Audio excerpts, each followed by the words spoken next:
Boa tarde, meus irmãos. Estamos juntos mais uma vez para estudar a palavra de Deus.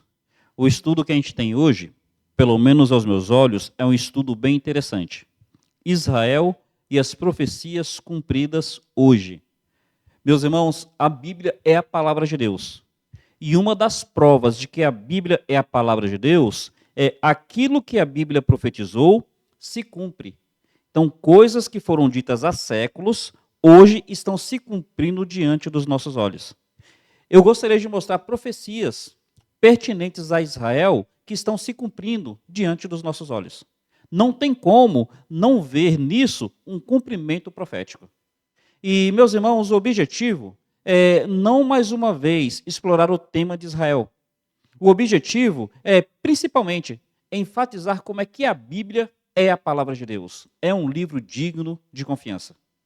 Então, pensando em Israel, as pessoas estão abordando esse tema de diversos aspectos. O aspecto político, o aspecto ideológico, o aspecto de segurança mundial. Mas eu gostaria de pensar no aspecto bíblico, as profecias acerca de Israel. E, meu irmão, observe o texto bíblico e veja se o que a Bíblia disse não está acontecendo. Primeira profecia acerca de Israel que está se cumprindo hoje. Observa, por favor, lá em Zacarias capítulo 10, versículo 9. Zacarias 10, versículo 9 diz assim: ainda que os espalhei por entre os povos, eles se lembrarão de mim em lugares remotos e virão com seus filhos. Voltarão, disse o Senhor. Então Deus falou em Zacarias cerca de 500 anos antes de Cristo. Zacarias foi escrito cerca de 520 a.C. Deus havia feito uma profecia de que Israel seria espalhado por entre os povos. Israel, espalhado entre os povos, em algum momento se lembrariam do Senhor e iriam querer voltar. Veja, antes de Zacarias escrever, Israel já havia sido espalhado 2 vezes, no cativeiro assírio e no cativeiro babilônico. Depois desses 2 cativeiros, Zacarias diz que haverá uma outra dispersão, que Israel seria espalhado de novo, e dessa vez por todos os povos. Isso aconteceu no ano 70 depois de Cristo. Israel, os judeus, foram espalhados pelos 5 continentes que existem. Então, em qualquer um dos continentes, Israel está espalhado. E Israel espalhado, ele começou a se lembrar de Deus. Como é que Israel fazia ano após ano na sua Páscoa? Israel disperso, os judeus, quando iam comemorar a Páscoa na Europa, no Brasil, onde estivesse, eles comemoravam a Páscoa dizendo assim: dessa vez aqui onde estamos, mas no ano que vem em Jerusalém. Então Deus prometeu que o povo seria espalhado e Deus prometeu que o povo teria o desejo de voltar e voltaria. Meus irmãos, eis aí a primeira profecia que se cumpriu. Literalmente. Israel foi espalhado. Em algum momento, Israel teve o desejo de voltar e Israel voltou para a sua terra. As profecias ditas estão se cumprindo. O povo de Israel, nesse período que foi espalhado, aconteceu até algo curioso. Em algum momento, Israel perdeu a sua língua. E ali no ano de 1800, Israel, com o movimento do sionismo, começou a reconquistar a sua língua. O hebraico perdido foi reaprendido. Foi um mover de Deus, algo bem significativo. Mas indo além, observe uma segunda profecia. Israel seria um povo espalhado por todas as nações, mas que nunca seria aceito entre as nações. A Bíblia diz que Israel seria espalhado, mas nunca seria aceito. Observa, por favor, Oséias capítulo 8, versículo 8. Foi dito assim: Israel foi devorado. Está entre os gentios como um povo em que ninguém se agrada, ou que ninguém tem prazer. Então, Deus havia dito que Israel, quando fosse espalhado entre as nações, estariam entre os povos, mas os povos não gostariam dos judeus. Os povos não teriam prazer nos judeus. Meus irmãos, esses quase 2000 anos de dispersão dos judeus, os judeus sempre foram perseguidos. Os judeus sempre foram vilipendiados de diversas maneiras. Então, por exemplo, se algum lugar tivesse uma catástrofe natural, as pessoas diziam que a culpa dessa catástrofe era os judeus. Se houvesse alguma doença, alguma peste, as pessoas diziam que quem espalhou essa doença, essa peste, foram os judeus. Os judeus eles foram vilipendiados de diversas maneiras. Então, só para a gente ver alguns registros. Padre Antônio Vieira, que foi o grande orador do estilo barroco na língua portuguesa, o Padre Antônio Vieira, ele disse o seguinte: o esterco que na sala suja a casa, no campo fertiliza a terra. O que o Padre Antônio Vieira estava dizendo? Que os judeus, eles não serviam para viver no meio da comunidade. Eles seriam o esterco que sujaria a casa. Mas os judeus, eles serviam para emprestar dinheiros a juros, para fazer agiotagem. Porque a agiotagem era visto como algo maldito. Então eles colocavam os judeus para fazer esse tipo de agiotagem. Aí percebe que colocação infeliz? O esterco que na sala suja a casa, na terra fertiliza o campo. A ideia, à primeira vista, parece bonita, mas era uma colocação antissemita para falar dos judeus. O William Shakespeare, ele no seu livro O Mercador de Veneza, ele retrata o judeu como um agiota cruel. Um agiota que emprestou dinheiro para um homem no momento de dificuldade e combinou que se o homem não pudesse pagar o dinheiro, era para o homem tirar um pedaço de pele das suas costas. É colocado de uma maneira assim, na literatura, retratado o judeu de uma maneira egoísta, gananciosa. Indo além, Martinho Lutero, o grande reformador protestante, ele escreve uma carta aos príncipes da época, dizendo que eles deveriam resolver o problema dos judeus em seus reinados. E ele fala que os judeus deveriam ser expoliados, deveriam ter as suas terras expropriadas, deveriam ser expulsos. Ele fala que os judeus, eles deveriam ser banidos. E ele termina dizendo o seguinte: se o meu conselho para vocês não for o suficiente, pensem então como é que vocês podem resolver o problema dessa peste dos judeus. Martinho Lutero. Meus irmãos, dá para a gente pensar em diversos outros aspectos, mostrando que os judeus, eles nunca foram aceitos por onde eles passaram. Por exemplo, houve na França um caso chamado caso Dreyfus. Era um capitão francês de ascendência judaica. Ele foi acusado injustamente. Ele foi condenado injustamente. Não tinha provas para condená-lo, mas porque ele era judeu, ele foi condenado. E depois dele condenado, ele preso, conseguiram as provas da sua inocência. Mas mesmo com as provas da sua inocência, ele não foi absolvido da condenação. Aí, mais uma vez, mostrando como é que os judeus sempre foram vilipendiados. Aqui no Brasil, havia aquilo que era chamado de novos convertidos, que eram os marranos, os judeus que precisavam se converter à força. Só duas curiosidades. A ilha Fernando de Noronha foi colonizada pelos judeus. Então, Fernando de Noronha era um judeu. Houve um grupo de judeus que vieram para Pernambuco, onde tem a colônia judaica mais antiga das Américas. A comunidade judaica, a sinagoga judaica mais antiga das Américas, está lá em Pernambuco, em Recife. Só que eles foram expulsos na época. Aí eles foram para os Estados Unidos e fundaram numa ilha a cidade de Nova Amsterdã, que hoje é chamado de Nova York. História dos judeus. Eles sempre foram perseguidos.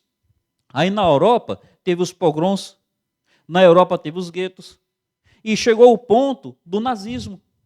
E mesmo depois do nazismo, que foi uma omissão das demais nações, uma indiferença das denúncias que estavam sendo feitas de como os judeus eram tratados na Alemanha, as nações foram indiferentes.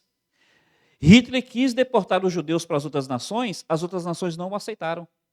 E os espiões de Hitler disseram o seguinte: faça o que quiser com os judeus, porque as nações não se importam com ele. Mesmo depois disso, quando acabou a Segunda Guerra, que as pessoas tomaram conhecimento do Holocausto, os judeus foram voltar para suas terras na Europa e eles não quiseram aceitar os judeus nessas mesmas terras. Então, a Bíblia está dizendo que os judeus seriam tidos nas nações como um povo que ninguém se agrada. E se cumpriu literalmente. Até hoje, até hoje, Israel está entre as nações como um povo que ninguém se agrada. Por exemplo, na ONU. Na ONU, Israel, apesar de ser um Estado, ele não tem cadeira na ONU. Então, o Irã, ditadura, tem cadeira. A China, ditadura, tem uma cadeira na ONU. Mas o Estado de Israel, um Estado democrático, não tem cadeira. Eles são mal convidados. Meus irmãos, são profecias que mostram o que Deus havia dito sobre Israel se cumprindo. Mas vamos além. Israel nasceria num só dia. Olha, por favor, Isaías, capítulo 66, versículo 8. Isaías 66, versículo 8, diz assim: Quem jamais ouviu tal coisa? Quem viu coisas semelhantes? Poder-se-ia fazer nascer uma terra num só dia? Nasceria uma nação de uma só vez? Mas Sião esteve de parto e já deu à luz os seus filhos. Isaías 66, 8. Dizendo que uma nação nasceria num só dia. Está falando que essa nação é Sião. Sião está falando ali de Jerusalém. Como é que foi isso? Os judeus ficaram sem a sua nação, sem a sua terra, sem o seu estado, o seu país, durante quase 2000 anos. Quando termina a Segunda Guerra, há aquela comoção mundial pelo que os judeus sofreram. E a ONU precisa fazer a partilha das terras conquistadas. Então a ONU precisou tratar a questão das terras na África, precisou tratar a questão das terras no Oriente Médio. E lá no Oriente Médio, nessa região que é chamada de Palestina, estava ali um grupo árabe e estava ali um grupo judeu. Havia centenas de milhares de judeus. E aí, então, a ONU fez uma partilha. Nessa partilha ficou uma parte de terra para os árabes, que são chamados palestinos, e ficou outra terra de parte para os judeus, que é o Estado de Israel. E aí, assim que a ONU fez a partilha, no dia 14 de maio, nesse mesmo dia, Davi Ben-Gurion, com outros líderes judeus, declararam, então, o Estado de Israel. E ali nasceu o Estado de Israel num só dia, no dia 14 de maio. Meu irmão, olha o que a Bíblia falou. Isaías escreveu isso 700 anos antes de Cristo. Isaías tinha falado assim: pode uma nação ser formada num só dia? E aí ele fala: mas você, Sião, vai acontecer isso com você. E o que acontece no dia 14 de maio? Israel é declarado como Estado num único dia. Meu irmão, é coincidência histórica? É forçação de barra? Ou é realmente a Bíblia mostrando que ela é a palavra de Deus pelo cumprimento literal das profecias? Meus irmãos, nós podemos confiar na Bíblia. O que a Bíblia diz realmente é digna de confiança. Olhe uma outra profecia maravilhosa. Ainda em Isaías, no capítulo 60, no versículo 8, é dito assim: Quem são esses que vêm voando como nuvens e como pombas às suas janelas? Meus irmãos, aqui Isaías está falando do retorno dos judeus à sua terra. Lembra, Israel teve vários cativeiros, várias dispersões. Mas nesse retorno aqui, Isaías não está apenas dizendo que Israel voltaria. Isaías está dizendo que Israel voltaria pelos ares. Quem são esses que vêm como nuvens? Quem são esses que vêm como pombas? Percebe que Isaías está descrevendo o retorno dos judeus pelos ares? Meus irmãos, 700 anos antes de Cristo, inimaginável o homem voar. 700 anos antes de Cristo, Isaías não conhecia palavras como avião ou aeronave. Aí ele fala: eles estão vindo como pombas. Quer dizer, se existisse a palavra avião, estão vindo em aviões, estão vindo em aeronaves, estão vindo como nuvens. Quando foi que isso aconteceu? No século passado, de 1950 até 1980, houve algumas operações feitas pelo Estado de Israel para trazer os judeus que estavam em países onde eram perseguidos. E nessas operações, houveram centenas de voos que trouxeram milhares e milhares de judeus nesses voos. Foram vários Boeings, centenas de Boeings. Meus irmãos, essa informação você consegue confirmação no Google. Coloca no Google, operação Moisés. Lembra que Moisés conduziu o povo de Israel pelo deserto à terra prometida? Aí pegaram essa colocação e fizeram a Operação Moisés. Vários judeus sendo trazidos da África. Tem a Operação Rainha de Sabá. A Rainha de Sabá não era na África? Então teve uma outra operação onde trouxeram de avião vários judeus daquela região da Etiópia. Teve a Operação Tapete Mágico. A Operação Tapete Mágico trouxeram vários judeus do Irã. Todos eles vieram de aviões. Quer dizer, quem são esses que vêm como nuvens? Quem são esses que vêm como pombas? Que vêm pelos ares? Quer dizer, a Bíblia havia profetizado não apenas o retorno dos judeus, mas havia profetizado que muitos deles voltariam pelos ares. Meus irmãos, foram centenas de voos, com milhares, entre 20 a 50 mil judeus que retornaram nesses voos. É curioso, se você colocar aí no Google, que um desses voos entrou para o livro dos recordes, entrou para o Guinness Book, como o voo que teve mais passageiros na história da aviação. Um desses voos aí, de uma dessas operações. Tem até o registro no Guinness Book. Cumprimento das profecias. Eles voltaram pelos ares. Veja, meu irmão, se a Bíblia realmente não é confiável, se as profecias não se cumpriram literalmente. Profecias outras que a Bíblia nos traz. Israel se tornaria um problema para todas as nações. Observe, por favor, lá em Zacarias, capítulo 12, versículo 2. Eis que eu farei de Jerusalém um copo de tremor, um cálice de tontear, também para ajudar durante o cerco contra Jerusalém. Eu farei de Jerusalém um cálice de tontear para todas as nações. Para todas as nações. E será um temor para ajudar. Meus irmãos, essa profecia, há cerca de 100 anos, os críticos da Bíblia diziam o seguinte: olha, a Bíblia fala que Jerusalém seria um problema para o mundo há 100 anos atrás. Ninguém liga para Jerusalém. Jerusalém era uma cidade sem recursos naturais, uma cidade esquecida no deserto, porque o Império Otomano havia destruído até as árvores que havia em volta. Então aquela região era uma região que não atraía a atenção de ninguém no mundo há 100 anos atrás. Quer dizer, os críticos na época diziam que a Bíblia estava enganada. Mas, meus irmãos, enquanto que Jerusalém passou séculos e séculos sem chamar a atenção do mundo, hoje qual é o grande problema mundial? Jerusalém é um cálice de tontear para todas as nações. As pessoas não sabem como resolver o problema de Jerusalém. O povo judeu fez de Jerusalém a sua capital, como era historicamente. Mas as nações não aceitam reconhecer como capital, tanto é que não colocam as suas embaixadas em Jerusalém, colocam as suas embaixadas em Tel Aviv. Veja bem, se você chegar em Brasília, nossa capital, as embaixadas dos outros países estão em Brasília. Se você chegar em Washington, capital dos Estados Unidos, as embaixadas dos outros países estão em Washington. Se você chegar em Londres, capital da Inglaterra, as embaixadas estão em Londres. Mas lá em Israel, ainda que Israel estabeleceu Jerusalém como a sua capital, as nações colocam as embaixadas delas em Tel Aviv, porque elas não querem reconhecer Jerusalém como capital de Israel. Por outro lado, os palestinos querem formar o Estado e querem que Jerusalém seja a capital do seu Estado. E aí o que as nações fazem? As nações não sabem como lidar com isso. Tanto é que o risco de guerra mundial que está acontecendo agora é exatamente envolvido com a questão dos judeus.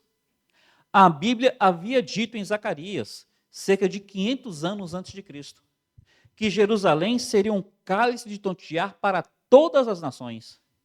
Meus irmãos, nunca na história Jerusalém foi uma preocupação mundial, a não ser nos últimos 80 anos. É a Bíblia se cumprindo e se cumprindo literalmente. Aqui está dizendo que as nações cercariam Judá por causa de Jerusalém. Se você observar o que tem acontecido, as nações cercando Judá. E haverá um momento onde haverá até um cerco bélico contra Israel por causa de Jerusalém. Sigamos aqui. outros cumprimentos literais. Israel, um povo de prosperidade inexplicável. Havia essa profecia. Olha Deuteronômio, capítulo 28, verso 13. E o Senhor te porá por cabeça e não por cauda, e só estarás em cima e não debaixo, se obedeceres os mandamentos do Senhor teu Deus, que hoje te ordeno, para os guardar e os cumprir. Deuteronômio 28, 13. Israel seria cabeça e não cauda, estaria por cima e não por baixo. Olha, Israel hoje desobedecendo a Deus, olha como é que isso ainda se cumpre. Imaginem quando Israel realmente se converter. Os judeus, eles representam 2% da população mundial. 2%. Os judeus estão entre os maiores ganhadores de prêmios Nobel no mundo. Proporcionalmente, eles são os maiores ganhadores. Então, os judeus, mesmo sendo apenas 2% da população, os judeus, eles se destacam em diversas áreas. Por exemplo, os grandes influenciadores do mundo, judeus. Vamos lembrar? Moisés, grande influenciador mundial. O Senhor Jesus Cristo, o grande influenciador mundial. Karl Marx, um influenciador mundial, ainda que eu discorde dele. Sigmund Freud, outro influenciador mundial, ainda que eu discorde dele. Einstein, o inventor da relatividade. Meus irmãos, percebe como é que os judeus sempre se destacaram? Porque Deus havia dito que eles estariam nas nações como cabeça e não como cauda. Estariam por cima e não por baixo. Eles têm uma prosperidade inexplicável. As grandes riquezas do mundo geralmente estão concentradas nas mãos dos judeus. O Banco Safra, que a família Safra é a família mais rica do Brasil, família judaica. Roberto Justus, Silvio Santos, pensando no Brasil. A família Rothschild, pensando no mundo. Meus irmãos, pensem bem nisso daqui. A prosperidade dos judeus, os grandes inventos. Se você entrar na internet e colocar lá inventos judaicos ou invento dos judeus, você vai perceber diversos. Mas olha só o que acontece também. Israel é um estado de extensão territorial curta. É apenas cerca de 300 quilômetros. É menor que o menor estado do Brasil. Sergipe é o menor estado do Brasil. Israel é menor que o Sergipe. Israel está cercado de inimigos de fora a fora. Israel, quando houve a partilha, 60% do seu território era o território desértico, que é o deserto do Negev. Mas Israel, de uma maneira inexplicável, Israel fez com que aquele trecho de terra, pobre, sem recurso natural, se tornasse próspero. Então, Israel, 60% deserto do Negev. E a outra parte tinha muitos pântanos. Israel chegou ali, os judeus arregaçaram as mangas, drenaram os pântanos, começaram a plantar árvores, de forma que Israel hoje é até exportador. Ele exporta alface, ele exporta flores, ele exporta outros vegetais. Israel exporta água para a Jordânia. 70% da água da Jordânia, quem exporta é Israel. Mas o que é curioso? Israel não tem recurso natural. Não tem petróleo, não tem minério. Israel não tem nem água potável, naturalmente. Se não tem água potável, como é que exporta água para a Jordânia? Como é que consegue cultivar a terra? Israel desenvolveu uma tecnologia de dessalinização da água. Israel pega a água salgada do Mediterrâneo, tira o sal, serve para o seu consumo, exporta para a Jordânia e exporta até para a Palestina, para a zona de Gaza. Percebem, meus irmãos, como é que é inexplicável a prosperidade de Israel? Pensando um pouco mais. Se Israel não tem recursos naturais, e um estado, um país, ele cresce a partir do que ele vende para as outras nações, o que Israel vende para o mundo? Não tem ouro, não tem prata, não tem petróleo, não tem água, não tem fauna, não tem flora. O que Israel vende para o mundo? Israel vende inteligência. Israel vende tecnologia. É inexplicável. Um estado tão pequeno tem um dos exércitos mais poderosos do mundo. É inexplicável. Deus havia dito que faria de Israel cabeça e não cauda, que colocaria os judeus por cima e não por baixo. Se eles já são assim nesse momento de rejeição, imagine como serão no momento de conversão. Meus irmãos, caminhando aqui para o final, o que a gente pode dizer acerca disso? Há muitas outras profecias acerca de Israel que estão se cumprindo diante dos nossos olhos. Há muitas outras profecias que estão aí diante de nós.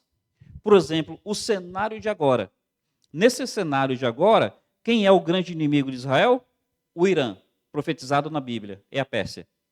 A Bíblia fala sobre os inimigos que seriam Gog e Magog. Então, se você olhar na geografia bíblica, quem são o Gog e Magog? Qual é aquela grande guerra do final do mundo?